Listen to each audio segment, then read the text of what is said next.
Hey scientists! As you remember, we are learning to write using claim, evidence, and reasoning. And we've been talking about which energy sources, wind, sun, or water, are the best choice for Ergstown. Now, yesterday you guys did a really great job on your claim. Everybody had an opinion about which is the best energy source. Something we can work on is evidence.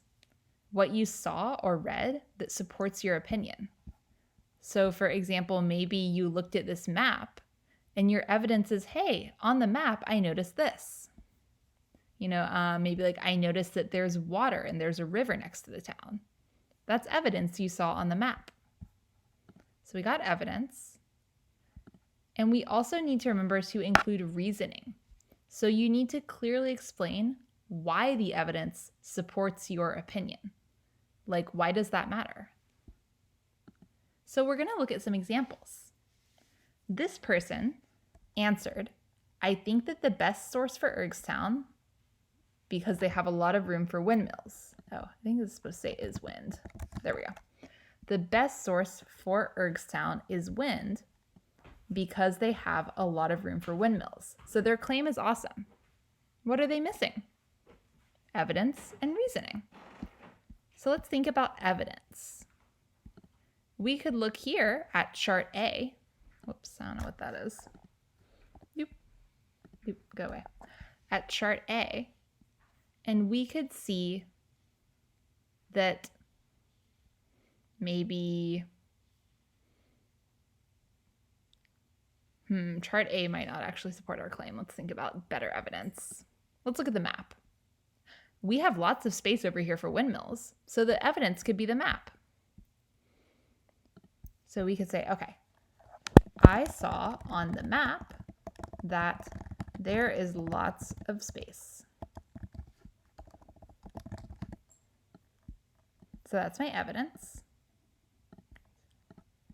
And so then my reasoning, I kind of explain how my evidence supports my claim. So I'll say this means that they could put in enough windmills to power the town.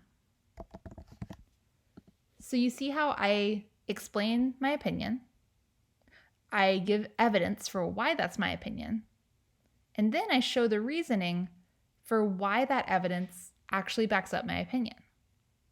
So let's check out another one. Someone else wrote, I think the water source is better in my opinion because it's a lot of water. And it's a better chance because for more energy, because if it rains, more water can make more energy. And people can have energy with not that much blackouts. And they said, just saying this is my opinion, which you don't have to, but sure. So we got the claim, and we have lots of reasoning. We don't have any evidence. So let's look, how did we find out about the water? Hey, chart C. If we estimate it would take 1 million gallons a minute to power the town, you can power the town from the river every month but January. Okay, so I'm going to go back here. I'm going to say, on chart C, I saw that the river can power the town every month but January.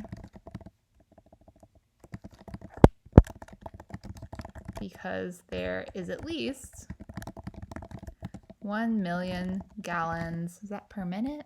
Let's go look. Gallons per minute.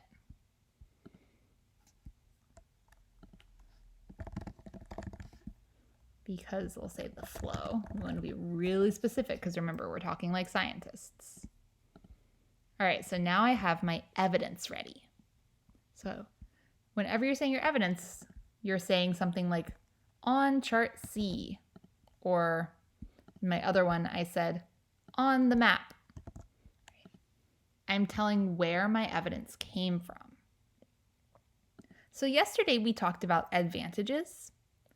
Today we're going to think about disadvantages.